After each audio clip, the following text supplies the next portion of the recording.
Father, and the Son, and the Holy Spirit, one God, amen. So right now we are in kind of second part of our Mystery of the Liturgy, which is part of our bigger series of a journey through the Orthodox Church. And of course our series is going to end up next week with the coming of Frederica, which we're very excited for. But what did we talk about last week? Before we jump into this week, what was the main idea of last week? I remember seeing some of the faces from last week.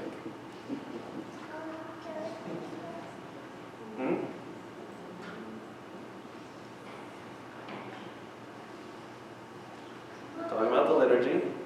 What were we trying to explain about the liturgy?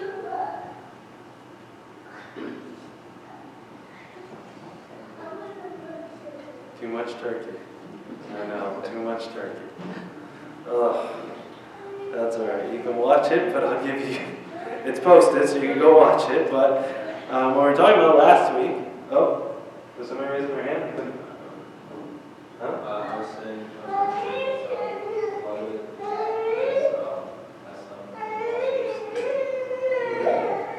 we were talking about the liturgy, and what we're talking about is that, liturgy is clearly set up very differently,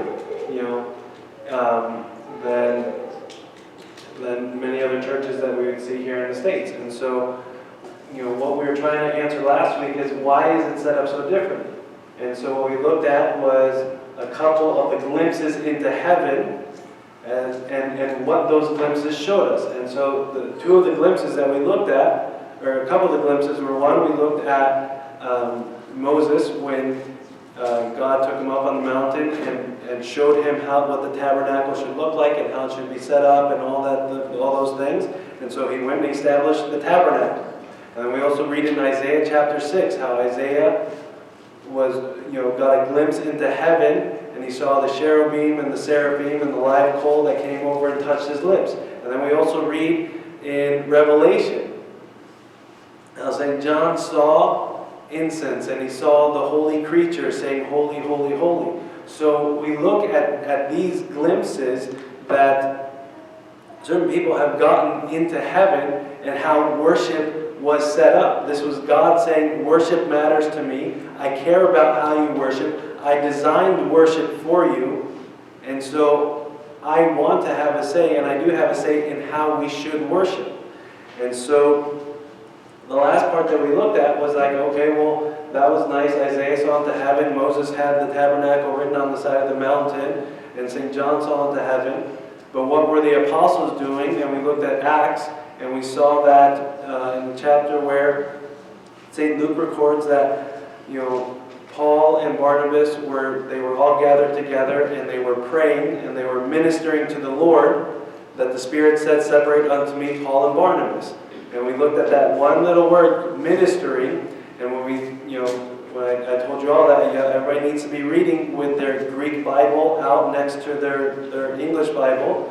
But if you look at the Greek, it gives you a big long word, which I'm not going to pronounce it right now. But essentially, that word ministering is saying they were performing liturgical acts. But we don't have a great word to summarize performing liturgical acts, so we inserted ministry. So even the apostles at that time were performing liturgical acts. Where did that all take root? It took root in from the different things that we shared about.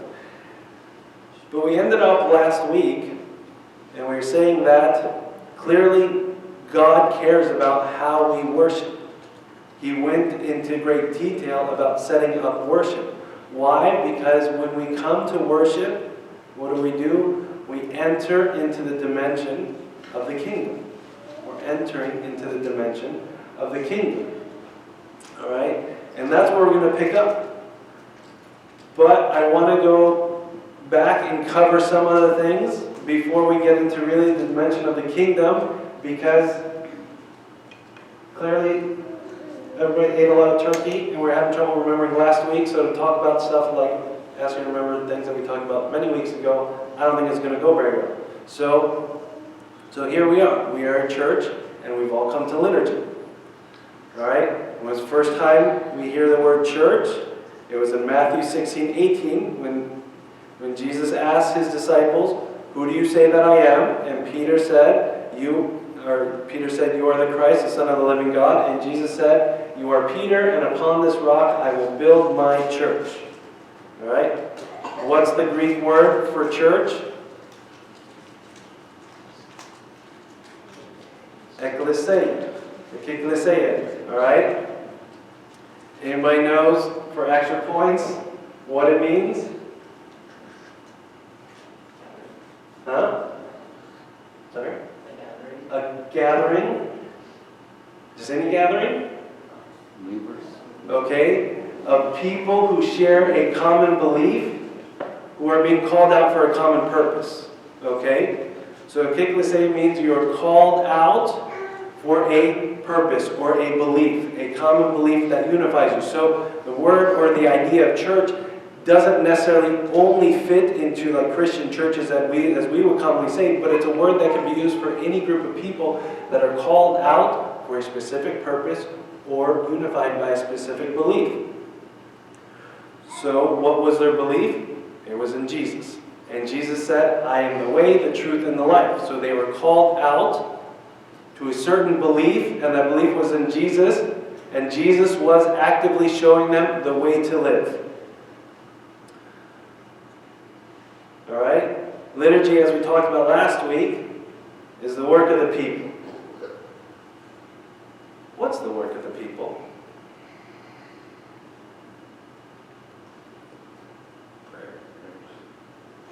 Okay. We could say prayer. I think this is a good question to ask. What's the work of the people? Is it the work of the deacons, learn the hymns? Is it the work of the setup crew to come in, put the hands together to set up the church every morning? Is it the work of the different ministries? Is that the work of the people that we're talking about? Is it the work of the priests like up here on the altar? Performing the sacraments? What's the work of the people?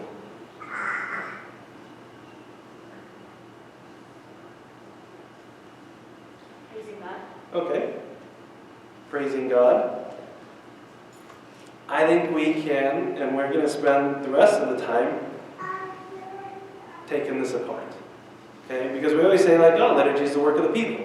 Well, what work are we doing here? What work are we doing together? And I'm going to be honest, the answer to this question falls along the lines of when people ask, like, well, what's my purpose here on earth and what am I here to do? Okay? The answer to this, what is the work of the people, kind of falls under that. So have you ever been somebody who's wondering, well, what's my purpose in life and why am I here? Liturgy kind of answers some of that question. So, to put it simply, okay, what's the work of the people? It's to bear the testimony of Him and His kingdom here on earth. It's to bear the testimony of God and His kingdom here on earth. But how do we go about doing this is the question that we want to ask. And this is the work of the people. But the essential part of the work of the people is to participate in the Eucharist. The key step in the work of the people is a participation in the Eucharist. All right? What does Eucharist mean? We just celebrated it on Thursday.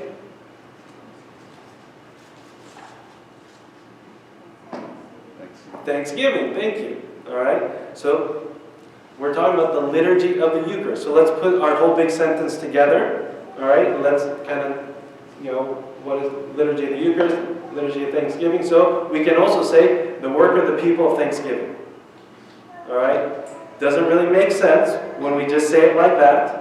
But hold on, we're going to talk about it, all right? So if we talk about the liturgy, what we're saying is the liturgy of the Eucharist, all right? But what it means if we define everything out is the liturgy, the work of the people of Thanksgiving. When do we start? All right? When do we start this journey to the liturgy of the Eucharist?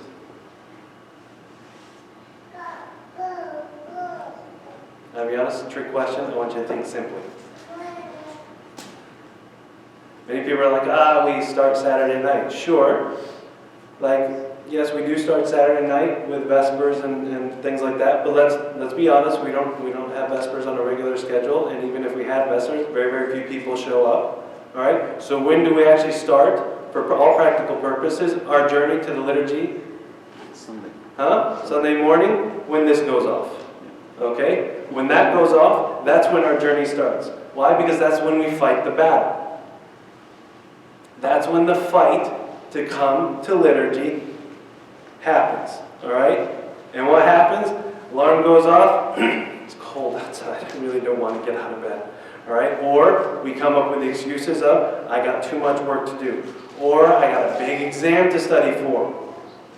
Or you know what? I got a lot of friends in town, so I'm just going to bypass this week. Or you know what? I got off work really late last night, so God understands I just need a day of rest before I start back on Monday. I haven't been to church in a while, and I can't stand it when I come to church and everybody's like, hey, where have you been? Where have you been? I haven't seen you in a couple weeks. Or you know what? I've been bumping heads with that one person at church. I just need a break from it this week. Or I don't want to teach Sunday school today. Probably everybody here has battled with one of those excuses when their alarm goes off Sunday morning. And many, many more excuses. We battle when that alarm goes off Sunday morning. I don't want to fight with the kids. They don't want to go to church. I need a relaxing day. Like, we'll give them a treat today and I'll stay at home. Why is this battle so hard? Because the devil fights hard Sunday morning. The devil fights hard Sunday morning to keep people out. Because if he wins this battle, like what we do here is weakened. Because there's a lot to be gained here when we gather together. What's to be gained? A church. A church. Not a building. What's to be gained is a church. And when we say church was, the calling out of believers to a common purpose, to a common goal, and a common belief. And so, when we don't win the battle Sunday morning, we have a weaker community here. You know what tells me like we struggle with understanding this concept is that I get it commonly. Somebody comes late to church or at the very end, they come and they say, Abuna, I'm sorry. It's like, why are you apologizing to me? I don't need your apology. God actually doesn't need your apology. He's the one offering himself. You missed out. Who do you need to apologize to? Okay, yourself. Look to your left and look to your right. That's who you apologize to. Because when we come here as a church community, we're coming together as a body of people with a common belief and a common purpose and a common mission. And so when you don't come to church, you've taken away from the mission. You've taken away from the work that everybody is doing. You don't owe an apology to me. Please, if you ever come late to church or miss a week, don't come and apologize to me. I want you to go and apologize to the person next to you. Because the person next to you fought same battles on Sunday morning. But they made it. And they're counting on you. Why? Because as a people, we got work to do. We have work to do.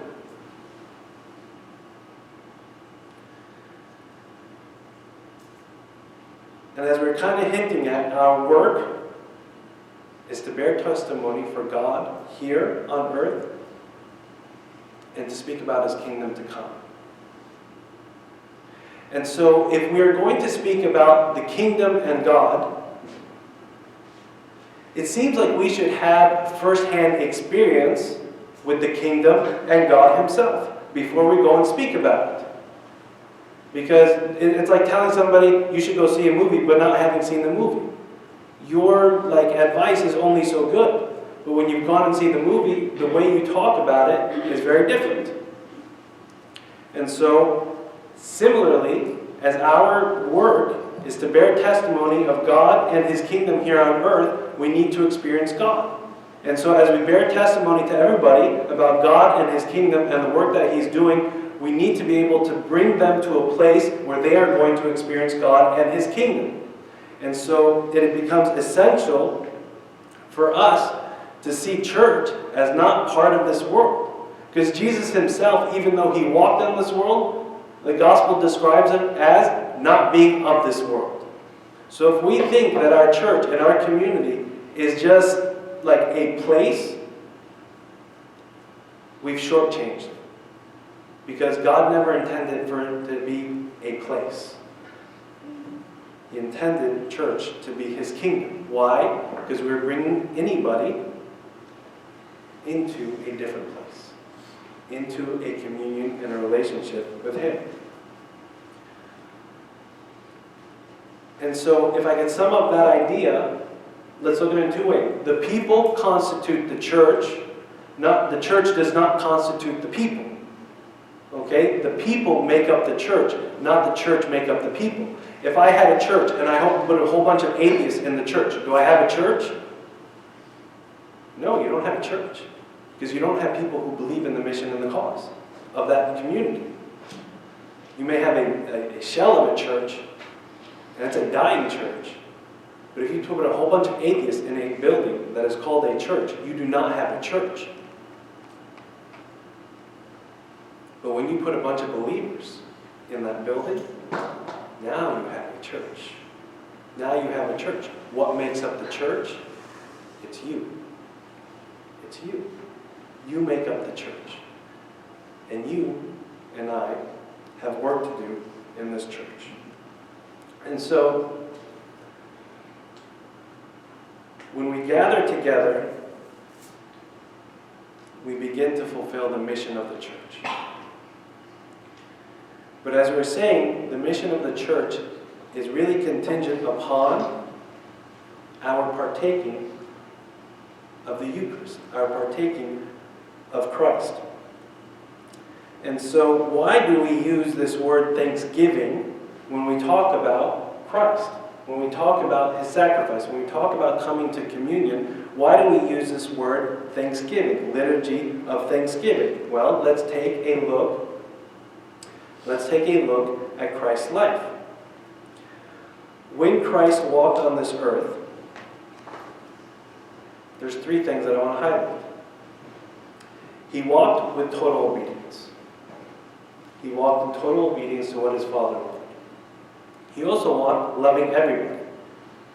He walked loving everybody. But lastly, in all things that He did, He gave thanks.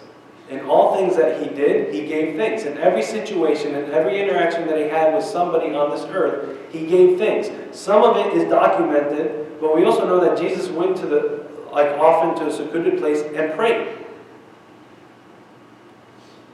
But let's look at the things that we know we have documented for us. When He had the 5 loaves and 2 fish, He took 5 loaves and 2 fish. He thanked God, broke the bread, and gave it, and He fed. When He was walking up to Lazarus' tomb, and the situation was so difficult, and people were crying and really struggling with the situation, He gave thanks before He rose Lazarus from the dead. He gave thanks when He was praying for His disciples during the Last Supper, and He gave thanks again when He took the bread and the wine, and He broke and He said, "Take and eat of this body and drink of this blood, and do this in remembrance of me." Everything that Jesus did, He gave thanks to the Father. He didn't look at any situation and say, "Nope, this is I'm not going to give thanks to the Father."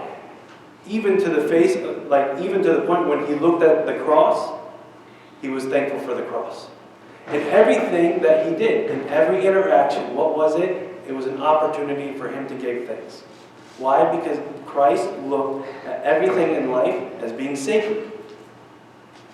There was no difference to Him. There was no secular and there was no sacred.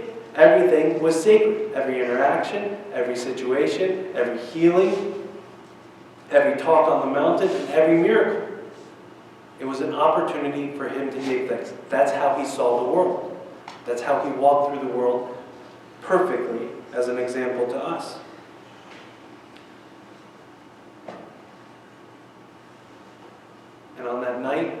broke bread and wine, and he gave it to his disciples. He said, "Do this in remembrance of me." Do this in remembrance of me. What do we remember? Is again one of these words that, like, if we just take it at face value, we miss what we're actually trying to get to. What do we remember?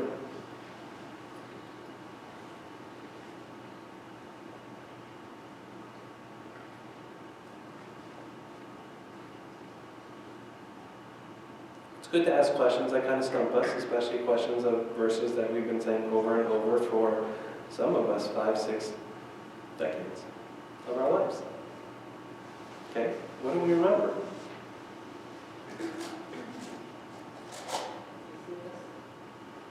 Okay, we definitely remember that he saved us.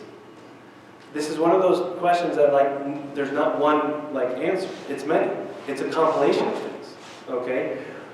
What we're not just saying is that we're remembering what he did on the Last Supper. Yes, like, we are, but it's much, much more than just that.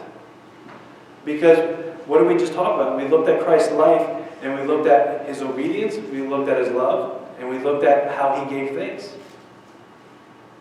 And ultimately, on that night, when he took bread and wine and he said, "Take, eat of it," he said, "Do this in remembrance of me." I want you to remember the way I walked on this earth. I want you to remember the obedience I had to the Father. I want you to remember the way I love people, and I want you to remember to give thanks in every situation that you face.